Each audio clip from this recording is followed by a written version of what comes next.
tuberculosis como enfermedad desatendida, ¿ya? Mucho de la parte infectológica tiene que ver con zoonosis, con metaxemias. Para comenzar, ¿no?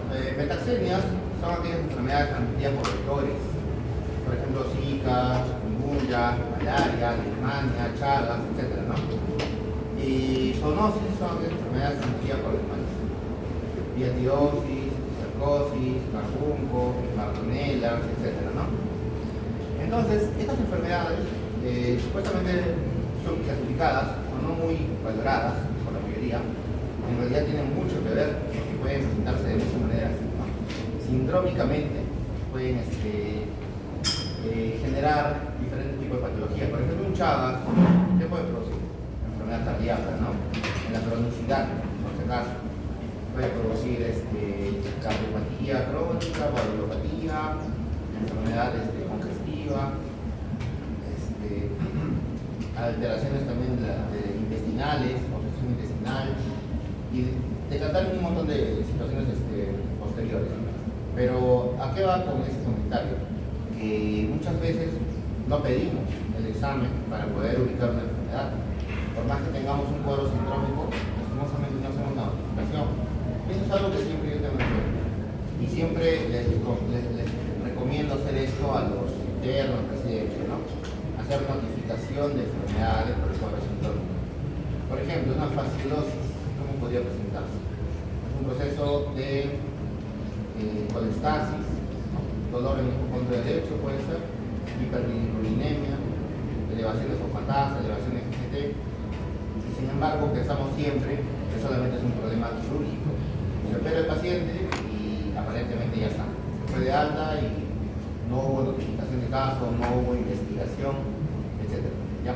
Eso, por ejemplo, ¿cómo podrían definirlo? En nuestro país, fasciolosis es una enfermedad endémica, ¿no? Casi no existe en otros países. Una enfermedad endémica significa que está circulando, pero que sin embargo no genera un brote, pero podría haber brotes. Cuando una enfermedad circula, se llama una enfermedad, digamos, ¿no? Circula en una cantidad, en una incidencia normal, pero sin embargo en algún momento puede incrementar su cantidad. Cuando incrementa su cantidad, se llama enfermedad reemergente, ¿ya?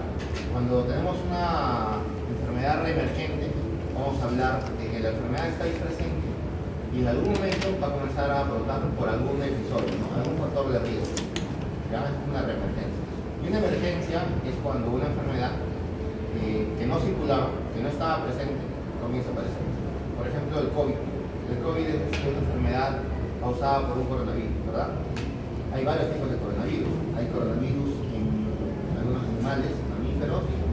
Hay coronavirus que han existido anteriormente, que son muy mortales, como el MERS o el SARS, que se podría decir que son enfermedades que están ahí, latentes, y si en algún momento brotaran, serían reemergentes.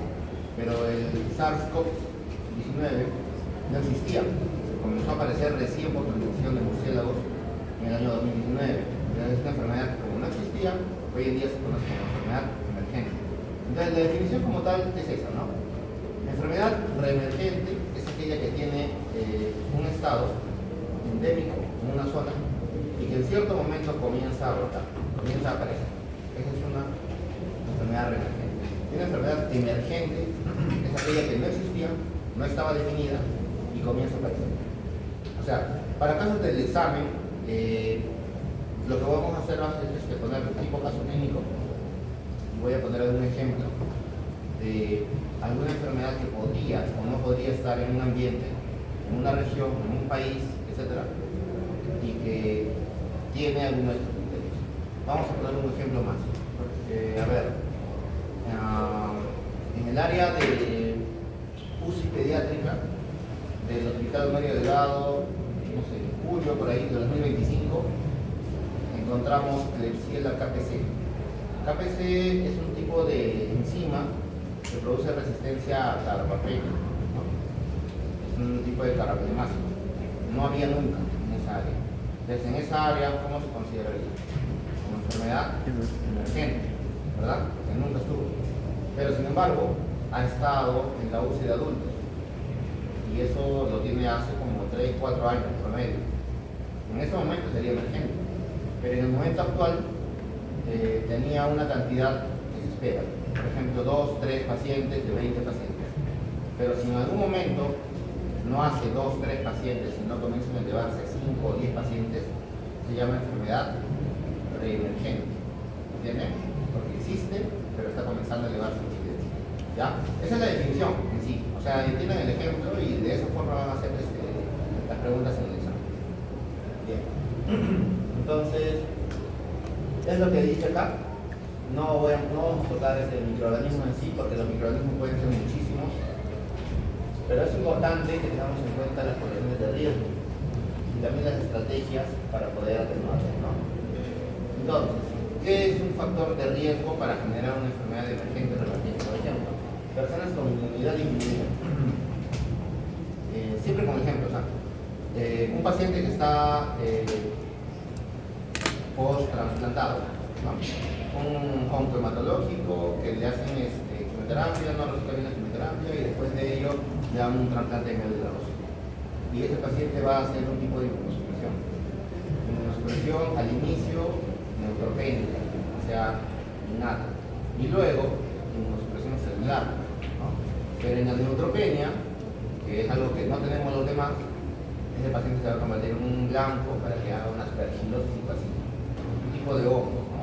Especial, bastante común. Después de cándida, uno de los más frecuentes. ¿Cómo se comportaría, cómo sería la definición de ese aspergilosis? Porque circula, por si acaso.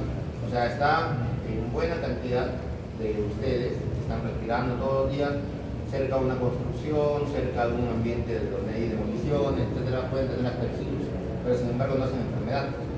Entonces, ¿existe o no existe? Existe.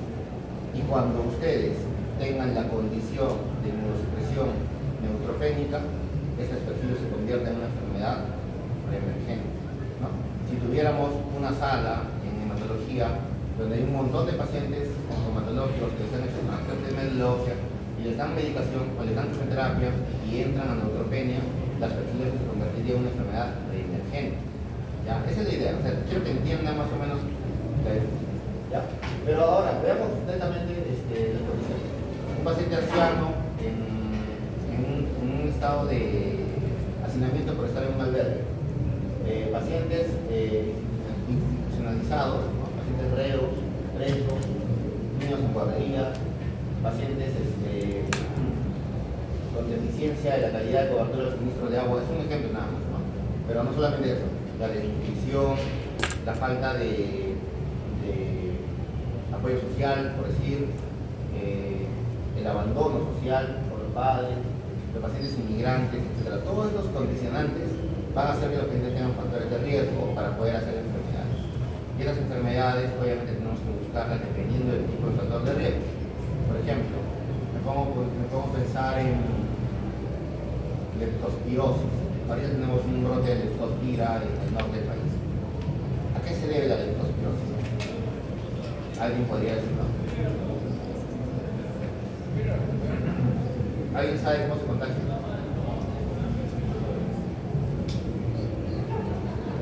La leptospira es un tipo de espiroqueta, ¿no? Es una bacteria que produce una enfermedad en la cual normalmente hay fiebre, dolor muscular, fatiga y en raros casos puede haber falla renal, falla hepática, se llama síndrome de Weber. Pero ¿a qué se debe la leptospira? Básicamente a cuestiones de insalubridad, ¿no? Contacto con ratas, contacto con animales que tienen la bacteria en su vía urinaria y que al momento de hacer orina o deposición eliminan la bacteria y nosotros la aspiramos o tenemos contacto con nuestras mucosas al momento de estar en un ambiente como por ejemplo nadar en una piscina, ¿no? Entonces, ¿cuál sería el factor de riesgo? La insalubridad, ¿verdad? Y esa es una enfermedad que es emergente o reemergente, porque el leptospira es nueva, no, ¿verdad? Es algo que ya está todo el tiempo en la población, por tanto tiene una prevalencia que más o menos se sabe que está controlada, pero cuando hay un brote eso se llama una reemergencia, ¿ya? O sea, vamos a ir repitiendo una y otra vez los ejemplos. Tal vez no hace falta que ustedes entiendan o sepan qué es la malaria, qué es el dengue, qué es el chagas. ¿Por qué? Porque en esta clase me han puesto a hablar de zoonosis y metaxemia, pero conozco pues 100 zoonosis y más metaxemia, entonces no les voy a hablar de cada una, porque cada una tiene un sinfín de cosas, ¿no? Más los voy a confundir, diciéndoles cómo diagnosticar, cómo tratar, o qué ver de cada enfermedad. Entonces está muy, muy complicado que yo les pueda hablar de cada enfermedad. Lo que yo quiero nada más es que se entienda el ejemplo, ¿no? La forma en que debemos entender una enfermedad a grandes rasgos, ¿ya? Esa es la idea. Ahora, ¿cuáles son las estrategias a grandes rasgos estatales que se deben tener para poder contener una enfermedad de este tipo? Por ejemplo, fortalecer vigilancia global. Esto se hace todo el tiempo, ¿ya? Está el HANDA ahorita circulando, ¿verdad? ¿Y cómo creen que el HANDA se ha contenido para no llegar a nuestro país?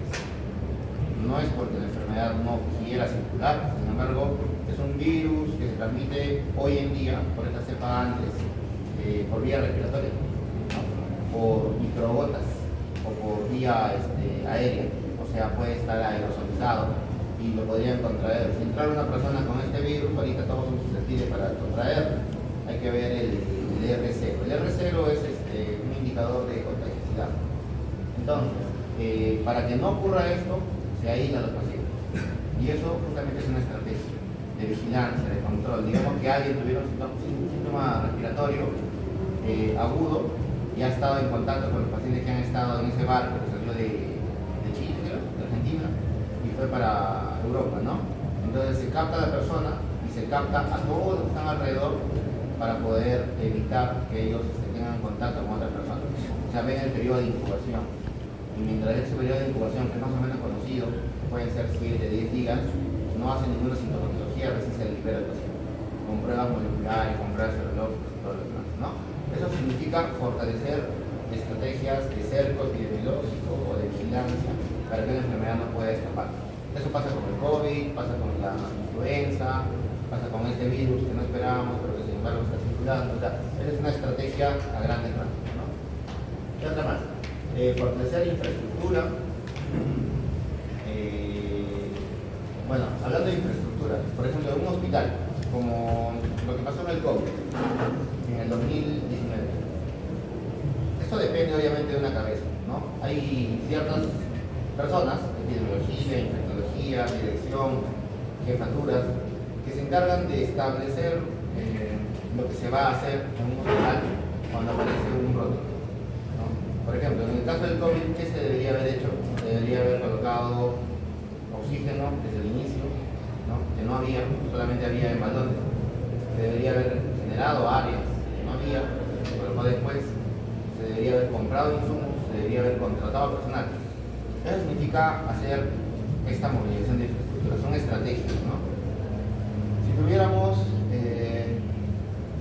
como lo que está pasando hoy día, el VIH, está, no sé, en una cantidad muy difícil de controlar, pero sin embargo no se nota. Pero lo vemos en el área de un programa de control, como en el hospital, ¿no? Se encarga de ver pacientes con VIH. Y vemos que la incidencia y la prevalencia ha incrementado un montón. ¿Cuál sería la estrategia? Sería básicamente hablar con los medios publicitarios, sería hablar con el área de relaciones públicas del hospital, sería contratar más personal para atención de pacientes, sería descentralizar la atención de pacientes estables para que se manejen no solamente en el hospital, sino también en el centro de salud. O sea, la estrategia para cada enfermedad varía dependiendo de cómo se manifiesta la enfermedad. Por ejemplo, para tuberculosis, ¿cómo sería una estrategia de control de ustedes? La tuberculosis se contagia por vía aerosoles cuando es activo, ¿no? Cuando el paciente que tiene bacilos está tosiendo o está hablando. Entonces, ¿cuál sería la medida de control más adecuada? Probablemente aislar al paciente, probablemente usar una mascarilla, pero no cualquier mascarilla, ¿no? No como esta, sino una mascarilla N95. Probablemente dar profilaxis a las personas que están en contacto con pacientes tuberculosos. Probablemente hacer pruebas para descartar tuberculosis. Pudiera estar activa, pero no se nota mucho en un paciente suprimido, ¿no? Pacientes con SIDA, pacientes con quimioterapia, pacientes con quimioterapia, etcétera, etcétera, ¿no? O sea, las estrategias van variando dependiendo del tipo de enfermedad y dependiendo del tipo de paciente. Es probable que les ponga alguna pregunta, pero obviamente no les voy a poner una pregunta difícil. Va a ser algo que ustedes van a tener que entender y que con criterio lo van a sacar. Pero en eso se basa. Por eso esta diapositiva es importante porque me interesa mucho que entiendan cuáles son los factores de riesgo para hacer una enfermedad que están en el lado izquierdo y me interesa mucho que entiendan cuáles son las estrategias para controlar enfermedades. Porque esa es la parte fuerte de cómo prever o cómo controlar una enfermedad emergente o una enfermedad preemergente. De eso va más que todo. O sea, no es tan médico, no es tan clínico, es un poquito más administrativo, un poquito más logístico, un poquito más criterioso, se dan cuenta, ¿no? ¿Qué más? Crear programas de investigación. La investigación, la publicación de datos, de casos especiales, es muy valorada, ¿no? Sobre todo para nosotros que somos infectólogos, para los epidemiólogos, de estar constantemente detrás de lo que está pasando con ciertas enfermedades llama mucho la atención. Ejemplo, antes no teníamos Chagas agudo en Arequipa. O sea, habrá habido, me imagino, en el año 70, 80, cuando había circulación de Chagas, porque había mucha chirimacha, estaba infestada. Hoy en día eso no está ocurriendo, porque hubo momentos en que ha hecho fumigación y desaparecieron las chirimachas, ¿no? Los que transmiten el Chagas. Y se pensó que la enfermedad estaba controlada. Sin embargo, hemos visto pacientes a lo largo del tiempo que han hecho enfermedad crónica de Chagas, ¿no? Cardiopatía o algún tipo de alteración intestinal o esofágica. Pero sin embargo, hoy en día estamos volviendo a ver pacientes que tienen enfermedad aguda por Chagas. Ahora en el hospital, en los últimos 6 meses, he visto más de 3 gestantes con Chagas que tienen Chagas agudo. Y he visto varios pacientes inmunosuprimidos que han hecho alguna alteración que está compatible con Chagas. Lo estamos investigando. Eso se llama investigación. O sea, investigar significa buscar el caso, buscar el problema sindrómico, clínico de una enfermedad que en realidad es endémica en Arequipa y se está convirtiendo en una enfermedad reemergente. Solamente que no se sabe, ¿por qué? Porque no hay reporte de caso. Pero la investigación para poder identificar el caso y luego hacer el control está presente, no solo en las áreas donde obviamente no. Otro punto, fortalecer la capacidad internacional para la prevención y control de enfermedades infecciosas. Bueno, eso ya tiene que ver más algo con, digamos, presupuestos, mejorar, digamos, la adquisición de equipos, mejorar los hospitales, aumentar más personal y todo lo demás, ¿no? Ahora, ¿qué otros factores de riesgo podrían estar involucrados? Alteraciones ecológicas, por ejemplo. Cuando contaminamos, no contaminar, sino básicamente cuando se entra al área agrícola, al área pecuaria, para que tengamos buenos productos, se usan un montón de cosas, ¿no? Insecticidas, se usan antibióticos para los animales. Eso ya es un factor, por ejemplo, que modifica a las bacterias y a los microorganismos, porque las bacterias, los parásitos, los virus, no solamente son de humanos, también son de los animales.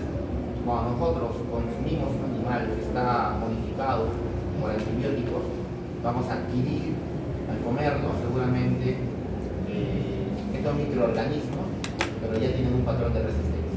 O sea, hay una inducción de resistencia por el uso de antibióticos animales. Ese es un factor de riesgo. ¿Qué otro factor de riesgo? Los cambios demográficos, ¿no? Por ejemplo, podemos traernos una enfermedad que no existe en el Perú, porque la gente viaja en el avión y llega muy rápido de cualquier parte del mundo, o sea, la migración. ¿Qué otra cuestión? El uso de antibióticos de amplio espectro, pero usados inadecuadamente. Para eso tenemos el PROA. Creo que la vez pasada les hablé, ¿no? Que es el programa de optimización antimicrobial. Cuando usamos inadecuadamente un antibiótico en dosis subóptimas, cuando no amerita para cierto microorganismo, cuando tenemos una colonización por un microorganismo, pero realmente no es el causante de infección, y nosotros comenzamos a indicar antibióticos sin conocimiento, inadecuadamente, estamos haciendo que los microorganismos que no deberíamos atacar, que viven con nosotros, comiencen a adquirir patrones de resistencia a los antibióticos que estamos usando. Cuando realmente comiencen a producir enfermedad, va a ser más difícil tratarlos, ¿no? Eso se llama inducción de resistencia o de represión bacteriana. ¿Qué más podríamos tratar acá? cuando no hay una buena administración en la prevención sanitaria, cuando hay desarrollo industrial, bueno, es parte de lo que dije anteriormente. Entonces, en esta diapositiva que también me parece importante, seguramente voy a hablarles un poquito de estas alteraciones, ¿no? Son ejemplos nada más que estoy poniendo para que ustedes puedan pensarlas en el momento de una pregunta. Esto es prácticamente nada, ¿no? Estamos hablando de infecciones por múltiples microorganismos. Como les dije, no les voy a hablar de prácticamente ninguno, porque no vamos a poder abordarlos, son demasiados. Pero para que se den cuenta, prevalece en cada parte del mundo, a grandes rasgos, ¿no? Y alguna lista pequeñita de algunos microorganismos, cómo van proliferando. Hongo, bacterias, parásitos, virus, cada día se va encontrando más, cada día se va visualizando un montón de, por ejemplo, hongos, ¿no? En pacientes que son inmunosuprimidos, post-quimioterapia, post-trasplante, que antes no habían, no sé, puedo decir hongos setados, hongos no setados, hongos dimórficos, hongos de matiáceos, que tienen resistencia a diferentes tipos de antimicóticos y que no se pueden controlar hoy en día. Eso, por ejemplo, está pasando constantemente, ¿no? En parásitos es menos, pero en bacterias y en hongos es bastante. Hablarles de cada uno de ellos, una enfermedad zoonótica o metacénica, no es posible, ¿no? Ahora vamos a hablar un poquito de lo que son enfermedades metacénicas, pero nada más voy a tocar sobre Chagas, mejor sobre malaria y sobre leishmania, pero brevemente, ¿ya? Para que, digamos, tengamos un poco más de amplitud en el momento del examen, porque el doctor Vizcarra me dijo, no dejarle solamente de la parte teórica o conceptual de emergencia y reemergencia, no quieren que les hable de enfermedades como tal, ¿no? Yo digo, pero es imposible, ¿cómo le voy a hablar? Tal vez hablemos de lo más importante, ¿no? Malaria, leishmania, dengue podría ser, ¿ya? Voy a tratar de hablar de esto. Un punto importante es catalogar las enfermedades en base a los síndromes, ¿no? Obviamente eso también no va a entrar al examen, es difícil que lo pueda poner, porque se me ocurre, ¿no? Bartonella henselae, la que produce una enfermedad que se llama cat scratch disease, enfermedad por arañarse al gato. ¿Cómo se contrae? ¿Quién la contagia? ¿En qué momento? ¿Somos huésped definitivo? ¿Intermediario? ¿Cuál es la sintomatología? Está difícil, ¿no? Para que yo lo pueda decir ahora. Pero a grandes rasgos es una enfermedad que se contrae por un gato bacteriémico, por una bartonella, que es una bacteria intracelular, gram negativa. Entonces nos muerde o nos araña cuando es un gato pequeño, es bacteriémico por ese tipo de bacteria. Entonces significa que tiene la bacteria en la sangre, pero no hace enfermedad activa. Pero cuando nosotros la tenemos, ¿qué nos va a aparecer? Una lesión en la parte de inoculación, que es tipo nódulo, más una linfangitis, y secundaria a eso, una adenopatía satélite y una fiebre. Entonces, el cuadro sindrómico, ¿cuál sería? Enfermedad, nódulo, linfangítica, febril. Eso es el síndrome. ¿Cuántas enfermedades nos producen algo así? Un montón, ¿no? Se me ocurre por Epstein-Barr, se me ocurre meningitis por citomegalovirus, se me ocurre infección por VIH, se me ocurre, o sea, se me pueden ocurrir un montón de cosas. ¿Les voy a preguntar algo así? Creo que no, porque no me parecería correcto, seguramente les voy a ahogar un montón. Entonces, hay un montón de síndromes y así deben definir ustedes las enfermedades en el futuro, ¿no? Fiebre exantémica del trópico, fiebre con transaminasema. Se me ocurre enfermedad febril con encefalopatía. O sea, ¿cuántas enfermedades pueden entrar entre cada tipo de síndrome? Son muchísimas.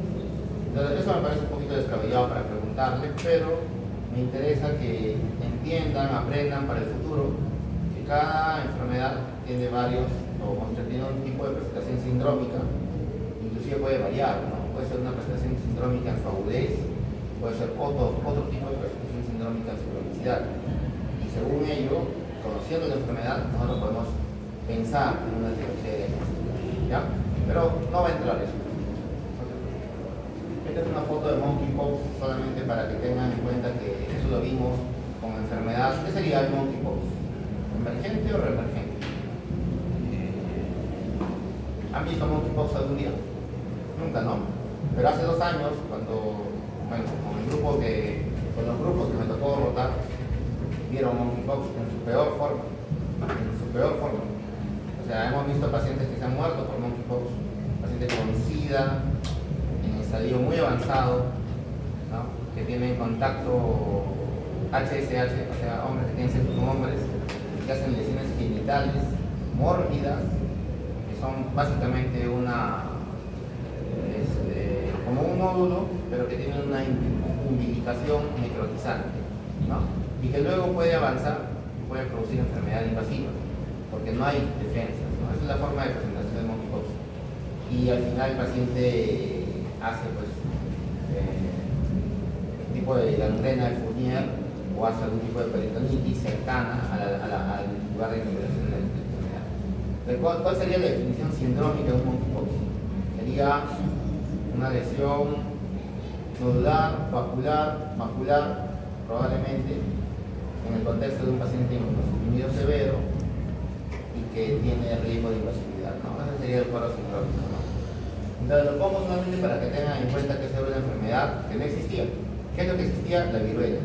¿Y el monkeypox qué es? Es un tipo alterno de viruela, pero no hay viruela como tal, o sea, no existía. Es una enfermedad emergente, ¿verdad? Ya, entonces el síndrome no lo voy a poner, simplemente quiero que se entienda que la enfermedad no estaba antes y ahora aparece, ¿no? En este momento no hay monkeypox, pero ¿significa que desapareció? No, seguramente está circulando en ciertas personas, pero no se manifiesta de esa manera tan agresiva. Ha calmado su grado de virulencia. ¿Por qué? ¿Cuál sería la estrategia en este caso? Dense cuenta que todo lo que estoy hablando está basado en factores de riesgo y en estrategias de manejo, ¿no? ¿Cuál fue la estrategia para control de monkeypox? Vacunar a todos los pacientes con SIDA. De esta forma hemos logrado inmunidad de rebaño. O sea, hemos logrado que los pacientes con SIDA que tienen inmunosupresión severa, que tienen contacto con otros varones, ya no puedan adquirir o transmitir el monkeypox. Y de esa forma se ha controlado la enfermedad. ¿Va a haber pacientes más adelante que van a poder transmitir la enfermedad? Seguramente. Y en ese caso, ¿cómo sería el monkeypox? Reemergente, ¿verdad? O sea, es bien bonito entender esta situación, si se dan cuenta. O sea, podemos modificarla, podemos moldearla de acuerdo a cómo se presenta la enfermedad, de acuerdo a cómo sea el control de riesgo, de acuerdo a cómo sea la estrategia de intervención. ¿Ya? Eso es lo que quiero comprender.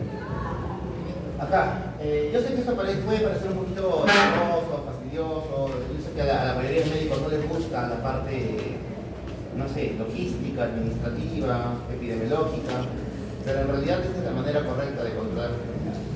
Vamos a ver acá. Este es un ejemplo de casos de dengue en una zona de Lima, nada más, ¿ya? Porque Lima tiene Lima metropolitana y tiene Lima provincia. Entonces, en la zona centro de Lima, en la semana 10, se vio que había casos confirmados de dengue, cierta cantidad, y se ve que hay casos probables de dengue, ¿no? ¿Cuál sería el síndrome para dengue? El dengue es una enfermedad febril del trópico, ¿no? Puede tener exantema, puede tener artralgia, mialgia, pero no es lo que lo define. Lo que lo define es fiebre de un paciente que ha estado en una zona donde existe el vector para dengue. Es una fiebre del trópico. Entonces, ¿cómo se hace el diagnóstico? Con una prueba confirmatoria que me diga que en una fase aguda de dengue tengo un NS1, que es la prueba directa para encontrar el antígeno de replicación del dengue, que me da el diagnóstico obviamente, y luego de ello puedo tener una prueba confirmatoria en la fase posterior, la fase inmunológica del dengue, o sea, el hallazgo de anticuerpos contra el dengue, el IgM para dengue, ¿no? Cualquiera de los dos, en el contexto clínico, más la prueba positiva, nos da el diagnóstico de dengue. Y así es como se catalogó en este momento del año. Y los otros casos son casos probables, o sea, son casos que han estado en el mismo nexo epidemiológico, o sea, que han convivido o han estado cerca, en la misma zona del paciente que tiene dengue confirmado, pero que en este caso el paciente tiene fiebre más algo, ¿no? Exantema, qué sé yo, tal vez alguna complicación de dengue, pero que no tiene una prueba confirmatoria, que solamente tiene un caso probable, y eso se notifica. Entonces, eso es importante que lo entiendan. Los casos probables siempre tienden a ser mayores que los casos confirmados, pero se hacen en relación al nexo epidemiológico de un paciente que tiene el síndrome para una enfermedad. ¿Ya? Eso también va a entrar al examen. totalmente seguro, ¿ah? Porque les voy a poner este ejemplo o estos ejemplos en algunas preguntas. A ver, otro ejemplo. Casos febriles en la semana 10. En estos casos febriles se ve que a la semana 10 se habían notificado 36.000 casos, ¿no? Y que había un aumento del 34% respecto a 26.000 casos del año previo. Entonces, es normal que una enfermedad comience, o un síndrome o un síntoma como la fiebre, se vea en una población solamente 26.000 casos y al siguiente año se vean 36.000 casos. No, definitivamente tiene que llamar la atención. Algo está pasando, algo está circulando. ¿Cómo lo ubicamos? ¿Cómo lo encontramos? ¿Qué está produciendo la fiebre?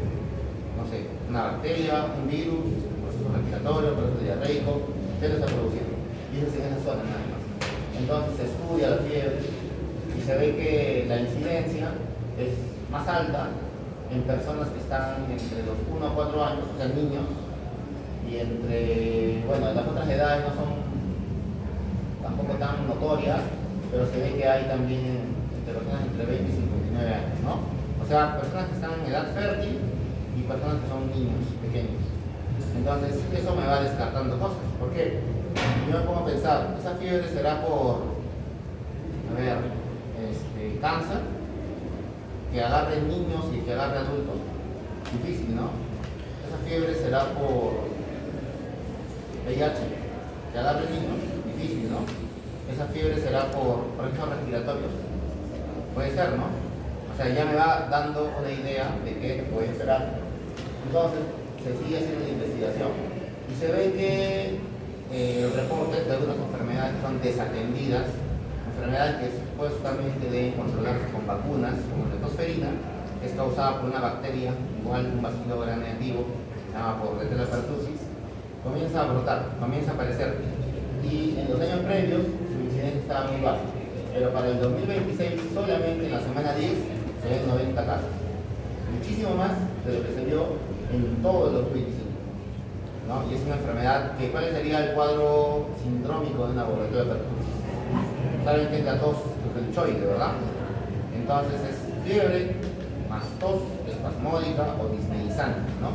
Entonces se encuentra el cuadro sindrómico, se le estudia, se comienza a buscar los diagnósticos por nexo epidemiológico y se aísla el microorganismo. Y obviamente se ve que es el causante del pico febril. La estrategia para poder controlar esta enfermedad, ¿cuál sería? ¿Cuál sería? ¿Alguien?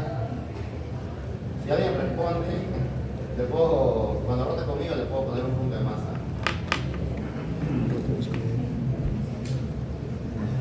A ver. Vacunación, excelente. Me has recordado, ella está conmigo, ¿no? Ya. Entonces la DPT, que es una vacuna que tiene difteria, pertussis y tétanos, es una vacuna que se coloca en la niñez, en la gestación, en la adolescencia. ¿Y por qué? Justamente por eso.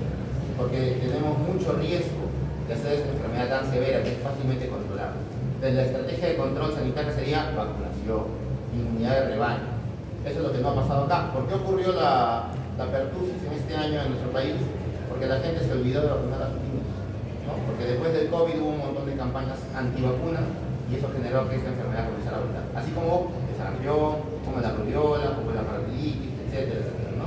Entonces, esos son los factores de riesgo que ocurren para que una enfermedad que circulaba anteriormente, que se llama enfermedad endémica, comience a aparecer nuevamente. Y eso sería una enfermedad reemergente, ¿verdad? Entonces, esa es la idea, ¿ya? Quiero que entiendan ese patrón.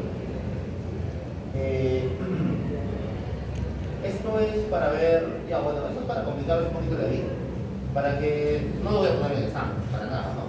Pero dense cuenta los tipos de influenza que existen y vean en base al color que la influenza que más predomina es la influenza A, y ahí está el estudio epidemiológico de cómo la influenza se va mostrando, digamos, al final, ¿no? En el 2026. Y hay una zona gris, que es la influenza A H3N2, que anteriormente no se veía. ¿Qué significa esto? Se está encontrando ese tipo de influenza, ¿no? Las influencias agresivas son H1N1, H7N5, H3N2, ¿no? Hemoglobinina, neuraminidasa. Pero obviamente pueden ser muchísimas más, ¿no? Pueden variar constantemente en el tiempo. ¿Para qué nos sirve eso? Porque la vacuna para influenza tiene que moldearse en base al virus que está circulando en ese momento. Porque si le coloco una vacuna para H1N1, obviamente no va a funcionar, porque no es el virus circulante, ¿no? Estos estudios se hacen constantemente. Acá, por ejemplo, pueden ver la cantidad de pacientes que vienen con influenza por edades y qué tipo de influenza es la que se encontró. Esto no es para que lo tengan en memoria, ni siquiera para que lo, digamos, evalúen, simplemente para que se den cuenta de que constantemente se hacen estudios de seguimiento para identificar los microorganismos que están circulando, ¿no? Acá igual, para ver el tipo de microorganismos, no solamente influenza, sino otros virus respiratorios, como por ejemplo en la semana 7, 8, 9, 2026, ya circula influenza A, pero ya sabemos cuál subtipo, inclusive podemos saber cuál grado, ¿no? Por eso lo comenté en la exposición anterior. Pero se dan cuenta que incrementa el sistema respiratorio, que meses atrás no había, no estaba desde la semana 43 del 2025 y recién comienza a incrementar a partir de la semana 3 del 2026. Entonces, ¿cuál sería la expectativa? ¿Cuál sería el temor que tengamos sincitial respiratorio, ¿no? Está incrementando cada vez más en este momento. Entonces, ¿cuál sería la alternativa terapéutica o la estrategia terapéutica? Está un poco difícil, ¿no? Porque si sincitial respiratorio les va a dar a ustedes y les va a producir algo, probablemente no, a menos que tengan asma, quizás. Pero ¿a quién le va a producir algo? Le va a producir algo a los niños pequeños.